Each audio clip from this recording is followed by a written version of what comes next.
stars. Sorry, Jeff. That's okay. You missed my great intro on that recording, but that's fine. So, I'm really pleased to see that to a large extent, the target we had set, at least that I had set for us, was there. I mean, we never get everything right. And truth be told, our products get groomed based on feedback from our customers and from your clients to you. So I know that Kevin and Eric are going to spend some time talking about, but that is for the purpose. That is the purpose of having this school in there, is kind of, what do you aspire to? What are you trying to hit as your level of aspirational minimum standard? And ours, at least the one that I'd set for us, was the 4 out of 5. So you can move off to this screen, the next screen, if you'd like, Erica, and we'll kind of walk through what some of the numbers told us. Yeah, so I'm actually controlling, Jeff. I think just before we continue on, just a couple of housekeeping items. If people do have any question and answers, please just type them in the question and answer at the top. Try not to put them in the chat because it gets really difficult to manage both areas. So we'll address those questions by the end of the session. And then if you do have any feedback that you want to put in the chat when we do ask some questions, feel free to put it there. So just to clarify that for everyone. Okay, perfect. Okay. So Jeff, just a little video here before you start. Can you hear music?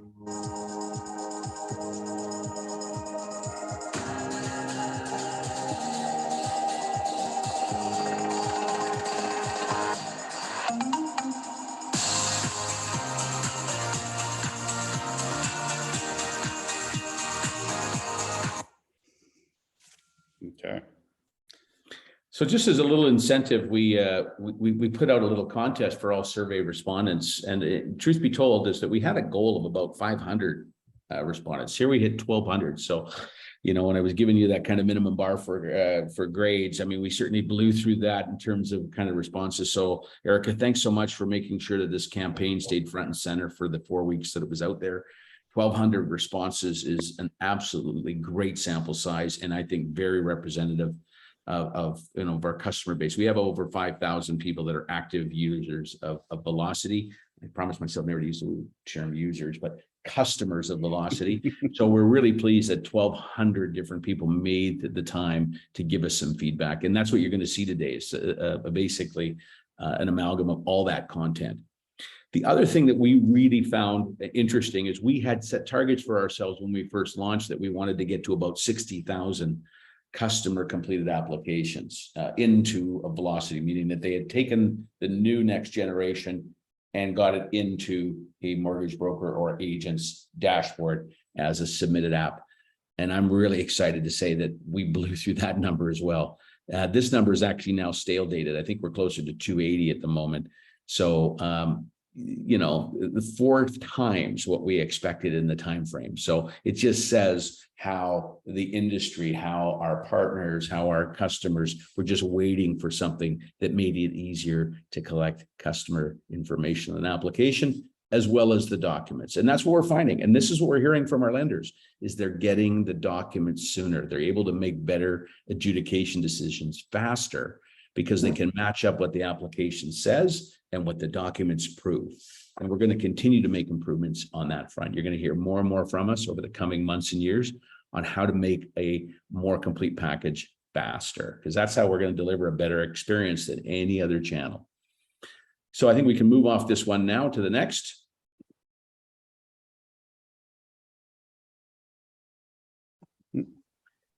That's okay. You can put them both up. We can walk through them both. So we wanted to get a bit of an idea about who was taking the time to fill out the surveys, give us their feedback. And what we came to learn is that a number of you, at least 2/3 almost, had already been active on Velocity for at least a year. So that gave us a sense that people were well ensconced, kind of understood the asset, how to utilize it. We always think there's so much going on within Velocity that there's things that we can all tap into. And that's why we're continuing to invest in more and more training resources, people, online, video, to try to make it so that you know what's available to you inside of this very robust all-in-one operating platform. But we're really pleased to see that, we've got a lot of people that were already at least a year on. We continue to onboard quickly. We're growing at a rate of probably about 4 to 5% per month in terms of a customer base. So that's still a lot of new onboarded people. And of course, we're really expanding who it is we're doing business with.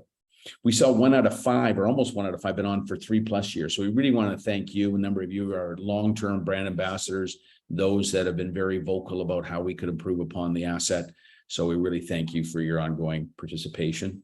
And 83% of you process over 3/4 of your business through Velocity. Now, some people will leave, you're in transition, you're trying to work through the pipeline that you had on Expert. And that's what I mean when we're growing so fast and so quickly. What you'll find is that some people still have to work through the pipeline on Expert in order to get there. So that other 25% tends to be those people that are kind of in mid-transition. Kev, is there anything you'd like to add about these two sort of demographic things that we learned about people and their responses? No, I just think it speaks volumes that we've had the number of people that we've had on Velocity now for over a year and have actually really made it their core business process. Yeah. It validates the feedback that we've gotten from our Velocity clients to make sure that we're continuing to build a better and better product through their feedback. So this is just a great step, and I think it speaks volumes that with the number of respondents we had with this survey. So awesome. So with that, I think we'll go to the next screen, Erica. Kevin, you're driving. And I think what I'm going to do is I'm turning it now over to you to kind of get inside of some of the content. Is that correct? That's our next. You got it. Okay. You got it. So take it away. I'll put myself on mute for a bit. Thanks. So we are going to make this very conversational. Erica is going to take over the next couple slides, speaking about some great results. Erica is our communications manager at Newton. So she's done a great job, like Jeff said, of making sure that we're keeping surveys and other information in front of your eyeballs day in and day out. So Erica, I'm going to turn it over to you to talk about language and security. Thank you. Hello, everyone.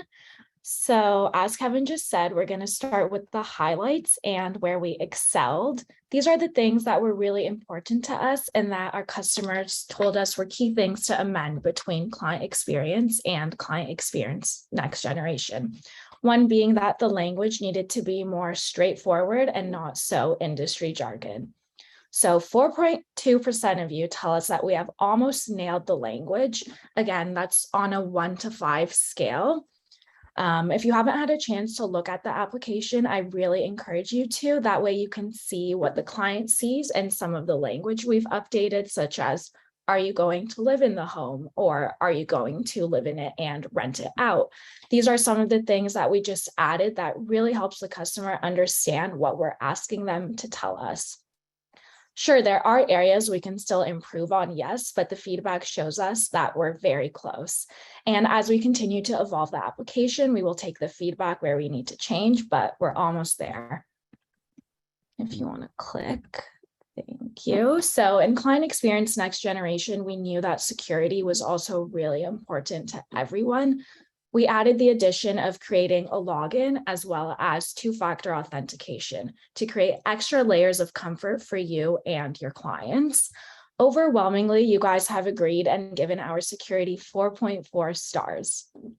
We've also given the clients the ability to log in with their Google or Facebook accounts. So if you know that your clients have used any of those features, leave it in the chat because we'd love to know. Okay. Great.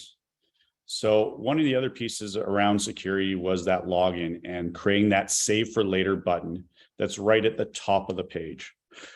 Through the feedback and research that we did when creating client experience next generation, we studied other competitors, products out of the States like Blend, and overwhelmingly, when you put the ability to create a login, really made a difference on the abandonment rate of the application. At any time, for those that don't know, at any time, the client can create an account and save their application no matter where they're at. It's on every screen. So if they aren't able to complete the application in one sitting, they can come back at any time. It also gives them that ability to log right into their client dashboard, where we'll talk about those results after. But 94.3% of you said they love the addition of the save for later button. because you're putting the client in control. You're not forcing them to create a login, and it gives them a lot of flexibility. So I think that was a key addition. Security was always at the forefront, but now having that extra layer, just because of everyone's awareness around security, it gives people that extra sense of comfort.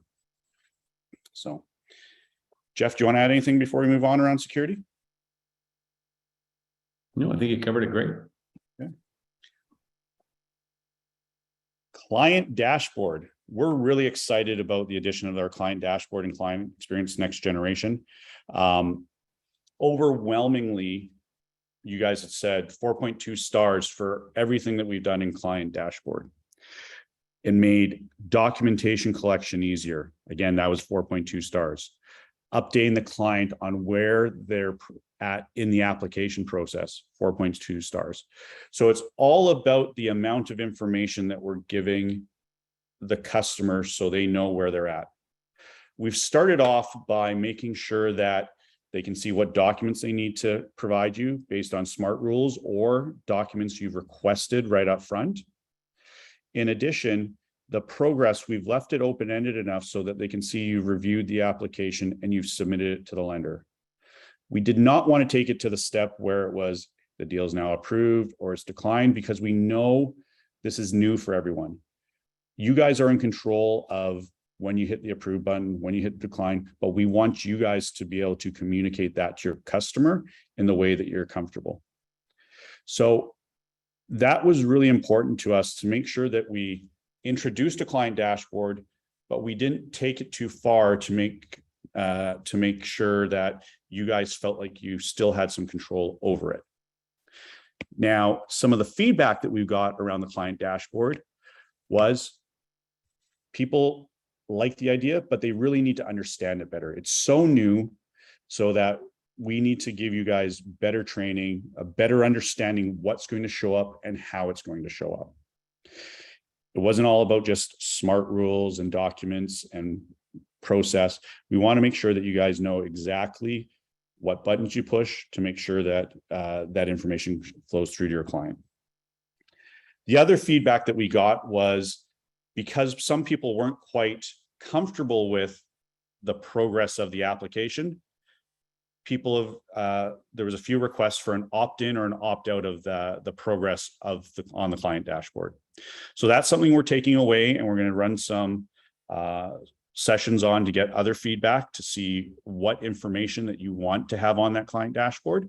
So stay tuned and watch out for some invitations around that, because ultimately we believe the client dashboard can be a great communications piece for you and a client that isn't just about the application you're currently working on, but a place that the client can call home for all their mortgage needs, for all their lending needs with you.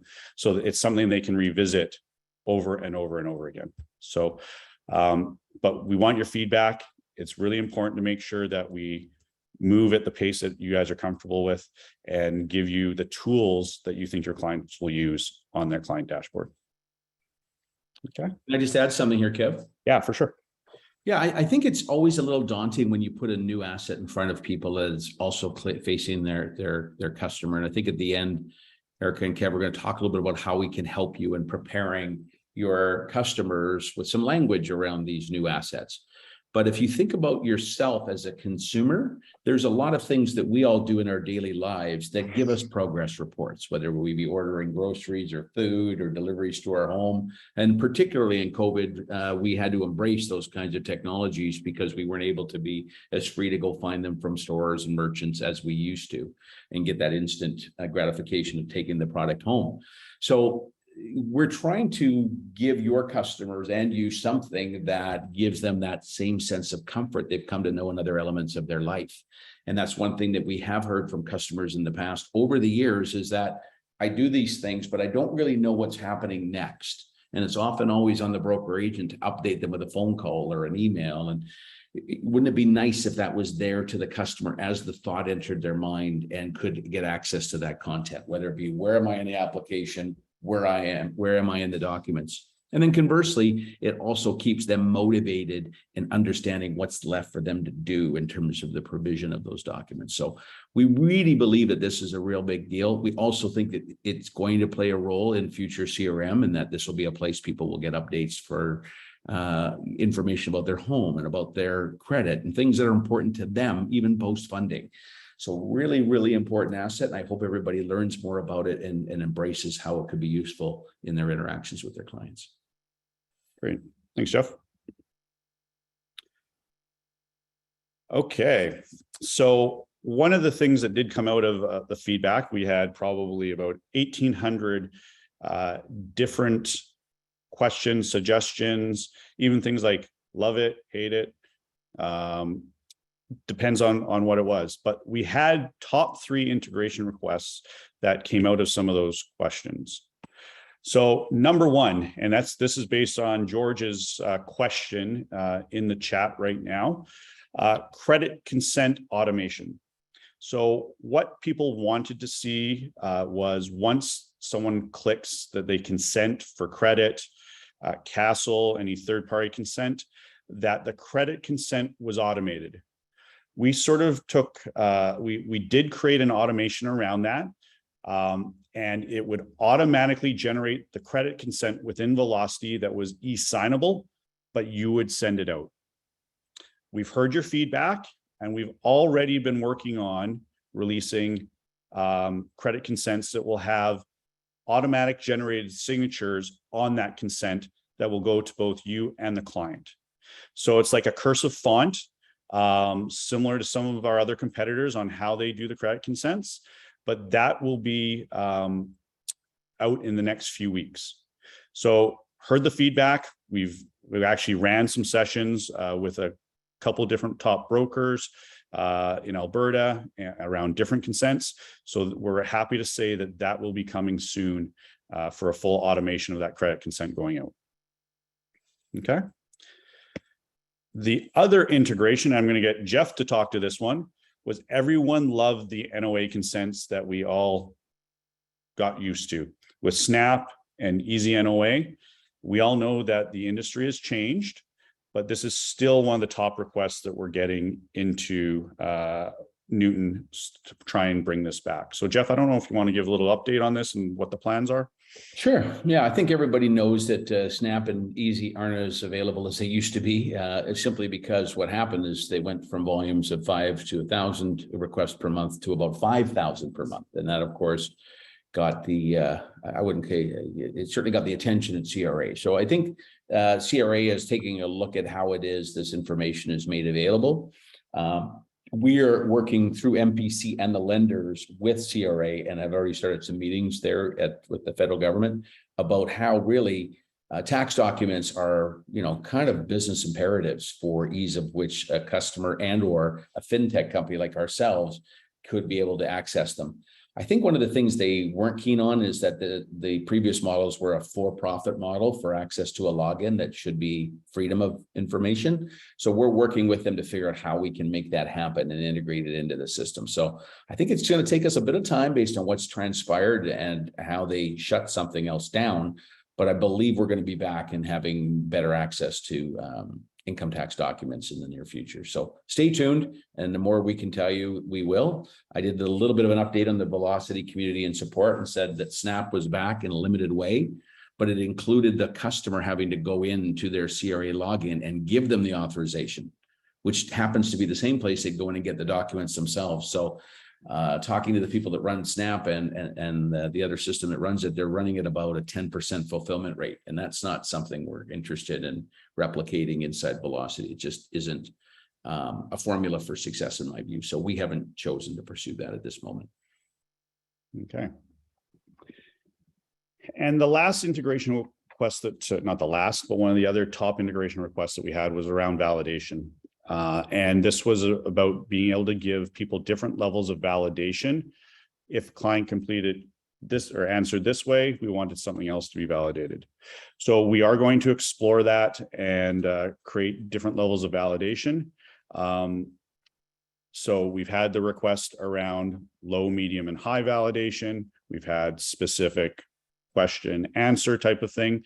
But we will run some surveys on that as well and some focus groups. So all great feedback, great ways to improve the product, and keep it coming. Okay.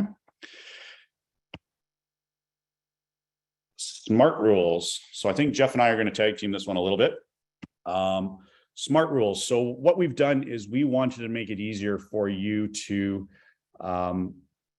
collect documents from clients right up front. All about what Jeff was saying at the beginning about having a more complete application where the documents can ultimately be verified before they get to the lenders or for the lenders right through the system.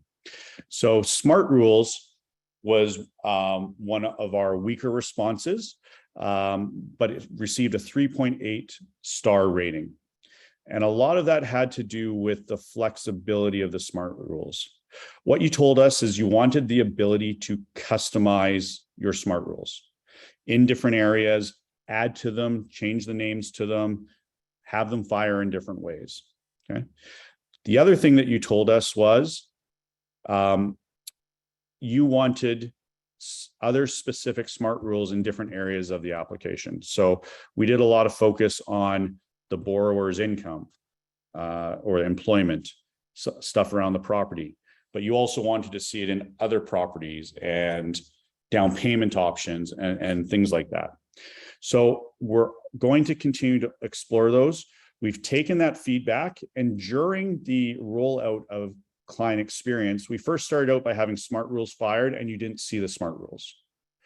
We began to show that in the middle of summer, so you could actually see what smart rules were actually firing. And then our next phase is we're going to give you the ability to turn on and off those smart rules that currently exist today. So you'll have a toggle that will be on or off. So that is coming. And then we will also create the ability for you to customize your smart rules in the future. Okay. Here's the areas where the top areas where people wanted to see more smart rules. A lot of you thought we rocked already. Almost, what, 40% of us, 38% of us. Income and down payment were the top two where they would like to see more smart rules. Some of the other feedback that we got around smart rules was around our language that we chose. Many people felt that it was sort of BC based. And that's why we have created custom conditions where you can create the name of your own conditions. And as I said, once we roll out smart rules that you can create yourselves, you'll be able to put those in to the system. So that will ultimately improve and allow you to use the language that you want for those smart rules for those documents. Okay. I do see we've had a few questions just come in here on smart rules. Erica, is there any that we should maybe chat about, or just you want to have a quick look? Yep. Do you want to talk about it now or at the end? Maybe let's talk about a couple of them now. Okay. Monique is asking, is there a way to ensure that the consent form does not stay on client portal? Stay on client portal. The consent form itself, it actually comes directly into the condition and document section. And then it's sent out. Once it's completed, and if the clients have uploaded it separately to the client portal, as soon as you confirm that you've received it, it will remove it from the portal. So not quite sure if that's the answer. We can also deal with that one off, Monique. Okay. She also said she has her smart rules turned off and has her own condition lists that go out when she sends a client experience. When she gets the application, she's still getting additional conditions added to the condition list that she didn't ask for. How can she go about only seeing the conditions she asked the client for? Okay, so there's a couple different things that are happening there. If she had set up smart conditions previously, those need to be turned off within the system. And there's two different toggles for smart rules. In the profile page, you toggle off that you want to use smart rules as a general, and then depending on the template that you've chosen, you have to toggle off smart rules in that particular template as you send it out. So that should cover any of those scenarios. Okay. All right. Thanks, Erica. Can I just add something here, Kev? Sure.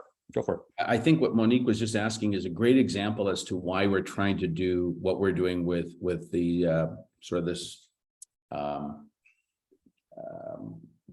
escalating of how smart rules are being introduced. We kept smart conditions in market because people became very used to having them. We didn't want to take those away when we brought smart rules in, both called smart, very different. We still give people obviously the ability to have their own customized ones. And then we've got these automated ones, which is people said they wanted more than anything.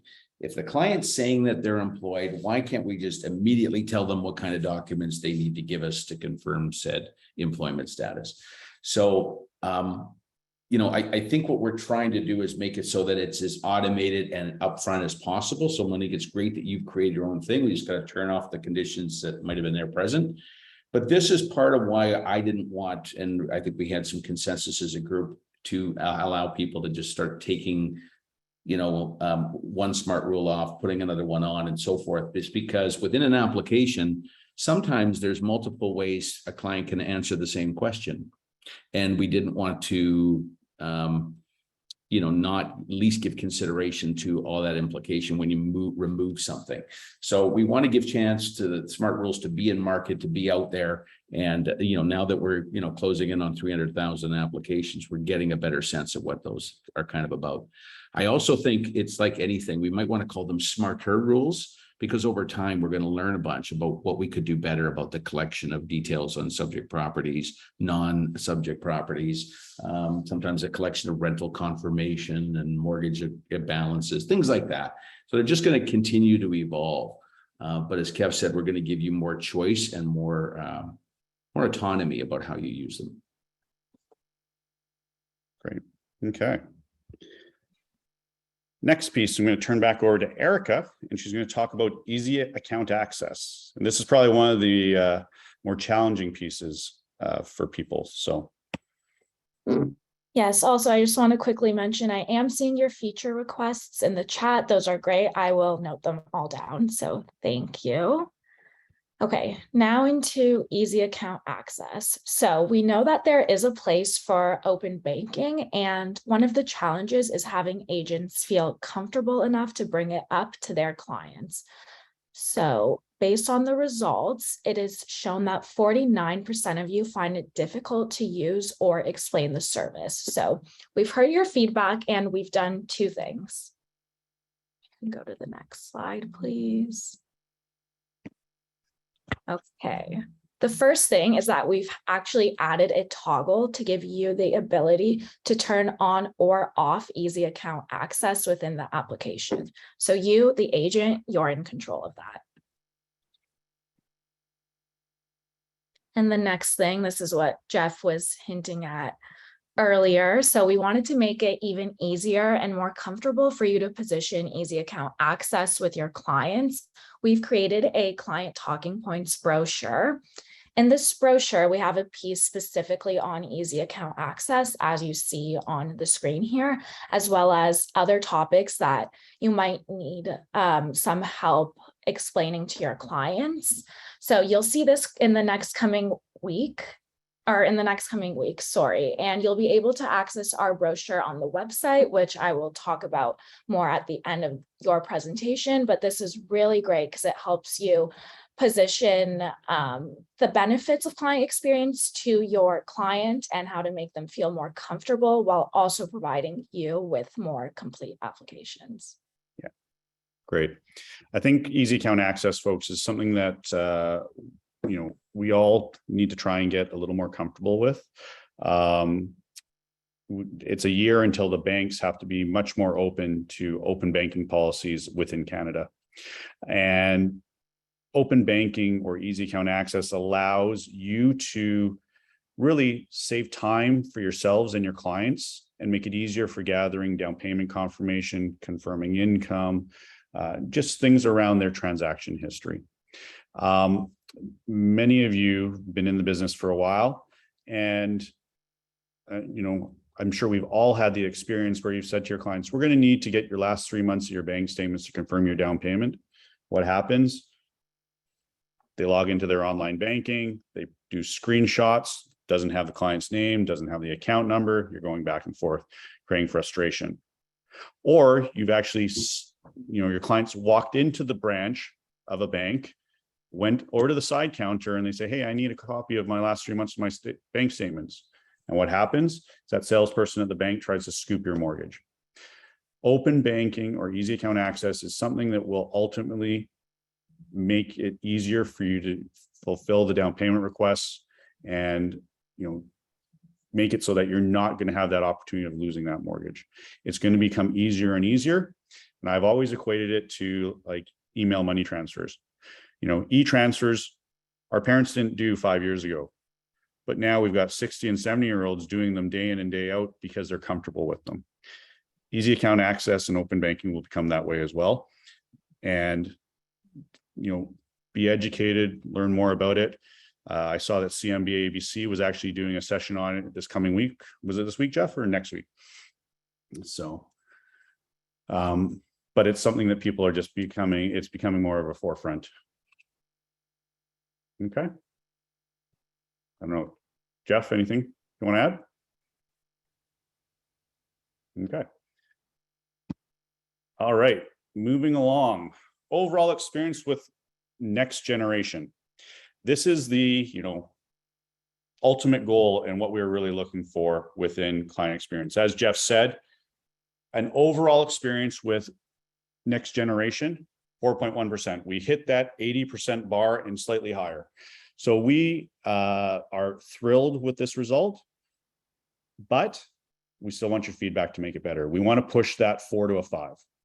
So continue to provide us your feedback. As Erica said, thank you for all the feature requests that people are adding in the chat. We save all that, but 4.1% as our next iteration of our client experience, we are happy with, but we're not going to settle. Okay, we're going to continue to push forward and make it so that your involvement is going to make client experience and your customers' overall experience better and better. Okay. Turn back over to Erica to talk about resources. Yes, so we have live online training sessions every Wednesday at 10 a.m. Eastern regarding client experience. And you can also go to our website and click the Learn tab to access our client experience train line. It's its own train line. That's where you can find our client talking points brochure as a clickable PDF, and you can sign up for our live online training. Yeah. Encourage everyone to sign up for the live online training sessions that are on Wednesdays. Had really great feedback about them, and just learn more about it.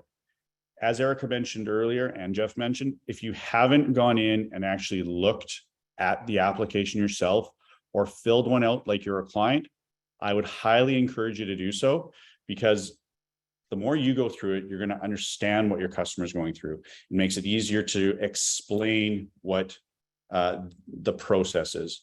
So please go in there, take a look at it, and give us more feedback. Okay. Is Jeff still with us?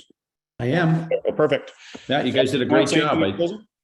Yeah, I think that people, if you really take some time and go through this brochure that our team has put together, it really will help you position client experience next generation. It gives you some sample language written on what you might even say to the customer. I know you guys have probably covered that. I just want to reinforce it. It's a really good tool. It took us a long time to put it together. We did take it from some feedback from customers already in terms of how to position things. I think it'll help you advance easy account access. I think it'll help advance how people can use the portal. It's a really good, really valuable tool. So I really encourage everybody to have a good read through it. And we've even got one at the end. I think one page is even just like a cheat sheet. So if somebody wanted to just have the talking points for all of the various pieces, you can just print it off, have it right above your desk or right above your phone as you're having those conversations with clients, as you're getting ready to send them their client experience next generation. So really good tool. Thank you guys so much for creating it. I think it's really going to help people understand the asset. But to Kev's point, I think the more likely you behave like a customer and go through what the customer's experience is, and we've set up demo environments for you to be able to do that sort of thing, please do so.